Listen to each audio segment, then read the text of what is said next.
hewa ya dunia, maji. Na kila sababu kama familia, kama jamii kuweza kukutana pamoja, kuzungumza pamoja masuala mbalimbali yanayotuhusu kwenye maisha yetu ya kawaida ya kila siku. Na sisi kama Watanzania, kama Wakenya, kama watu wa East Africa, ni muhimu sana kuweza kuzungumza kwa pamoja. Mimi jina langu naitwa Mr. Kam. Mr. Kam TZ ni mmoja ya walimu wa kiroho ambao nimekuwa nikifundisha masomo yangu mbalimbali kuhusiana na maisha yetu ya kila siku ya kiroho. Yapo mengi ambayo tunayapitia kama changamoto kwenye maisha yetu, na ni muhimu kuweza kupata elimu ama kufundishana ili kuweza kukabiliana na hizi changamoto.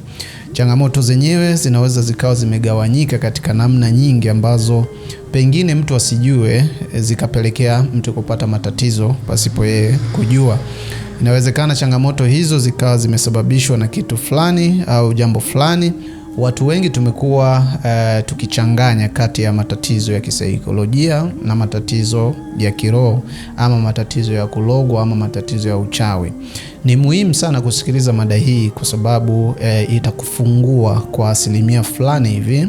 Itakufungua na itakusababisha uweze kujua namna ya kujisaidia ama kuisaidia jamii yako, kujisaidia familia yako. Kabla hujaenda kwa waganga, hujaenda kwa pastor, hujaenda kwa askofu, hujaenda kwa shehe, hujaenda huko unakotaka kwenda kusaidiwa matatizo ya kiroho, ni muhimu sana kuweza kujifunza na kuelewa matatizo ulionayo. Je, ni matatizo ya aina hiyo? Ni matatizo ya kurogwa? Ni matatizo ya uchawi? Kwa sababu watu wamekuwa wakichanganya matatizo ya saikolojia na matatizo ya kiroho. Kwanza tuelewe, tunaposema psychology maana yake tunakusudia matatizo ya kiakili, matatizo ya kihisia. Hisia ni hisia, msukumo wa kufanya mambo, msukumo fulani ambao umo ndani ya mtu. Kila siku anao huo msukumo. Sasa huo msukumo unaweza kupelekea kufanya vitu au kupelekea kutenda vitu ambavyo pengine vikakupelekea kuwa na matatizo ya kisaikolojia.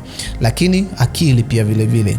Akili kila mtu anazo. Kila siku tunafanya mambo, tunaenda kwa kutumia akili zetu.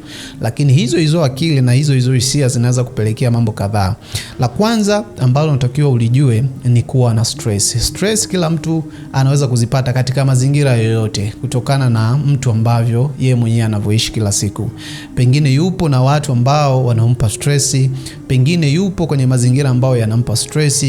Mambo kama hayo, hapati utulivu, hapati amani. Muda wote anakaa na mawazo, muda mwingi anakaa na mawazo, yanaweza kupelekea kuwa na stress, ama kwa Kiswahili chepesi msongo wa mawazo, kwa sababu ya changamoto za kila siku. Maisha kila siku yanaweza kupelekea kuwa na changamoto za nini? Za msongo wa mawazo. Kwa hiyo msongo wa mawazo ni moja kati ya tatizo ambalo pengine usipolijua vizuri, usipolifahamu vizuri, inaweza kupelekea ukaanza kuona kama ni ushirikina au umerogwa. Takuja kukupa dalili baadaye nini cha kufanya, nini ufanye ili dalili uzione ili nini ufanye. Sasa basi, hilo ni upande wa stress. Lakini kuna jambo jingine ambalo mara nyingi watu hawalitilii maanani, hawalipi kipaumbele, hawalipi uzito. Kuna kitu kinaitwa trauma, mshtukizo fulani wa kitu fulani katika maisha. Kuna mtu amepitia matatizo, amepitia shida, amepitia changamoto nyingi sana. Ghafla amepata mshtuko fulani katika maisha. Amepata tukio, amepigwa tukio. Kwa hiyo inakaa kwa muda mrefu kwa mtu, anaishi nayo. Inaweza kupelekea hiyo kuwa na tatizo kubwa sana, ambalo linaweza kupelekea kwamba ukaona kwamba umerogwa au umepigwa. Kumbe ni kutokana na hali fulani ya maisha uliopitia, changamoto ulizopitia, ukajijenga kitu fulani, mshtuko wa maisha, ukajijenga, ukaishi nacho, mwisho wa siku kupelekea kupata shida. Kwa hiyo ni muhimu sana kuelewa trauma ambazo watu wamejaa nazo kwenye nafsi zao, wamejaza kwenye vifua vyao.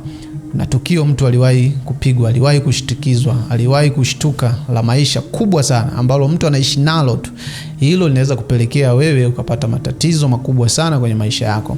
Lakini kuna matatizo mengine, matatizo ya ubongo ambayo kimsingi haya ukienda hospitali, ukienda kwa madaktari bingwa watakueleza kuna yapo matatizo ambayo mtu anaweza akayapata au alizaliwa nayo au alikuwa nayo, mwisho wa siku asijue kwamba hayo yanaweza kumpelekea kupata matatizo ya kisaikolojia. Matatizo mengine ya kisaikolojia ni matatizo yanayotokana na mashinikizo. Kuna watu wanapata mashinikizo kutoka katika familia zao, mashinikizo ya maisha. Mashinikizo tu yanatokana, mwingine analazimishwa kufanya jambo fulani, mwingine hivi, mwingine vile.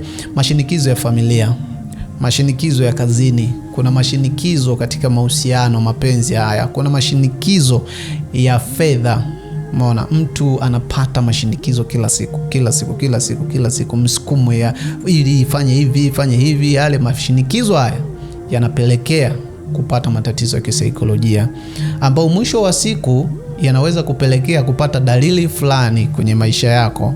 Mwisho wa siku ukajikuta matatizo hayo unayapeleka moja kwa moja kwenye matatizo ya kulogwa au matatizo ya kuchawiwa, ambao kimsingi hayo ndio mambo mengi yaliyopo hapo. Ndio sehemu nyingi watu wanapoumia, ndio sehemu nyingi ambapo watu wanakwenda kupeleka matatizo yao ya kisaikolojia kwenye maeneo ya kiroho, wakati matatizo yao ni ya kukaa chini na kuelezwa, kufundishwa hichi fanya, hichi usifanye, hichi hivi. Na matatizo ambayo yanahitaji utulivu, kupata sehemu ambayo imetulia, kupata sehemu ambayo hakuna mashinikizo, kupata sehemu ambayo hakuna matrauma, kupata sehemu ambayo hakuna ma-stress.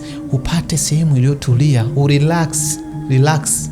Ni muhimu sana. Ndio maana leo nimetaka kuwaeleza matatizo yanayotokana na kisaikolojia, ili usije ukayapeleka kwenye upande wa kiroho, kwa sababu kwenye upande wa kiroho zipo dalili zake ambazo unaweza ukaona hizi kweli haya ni matatizo ya kulogwa.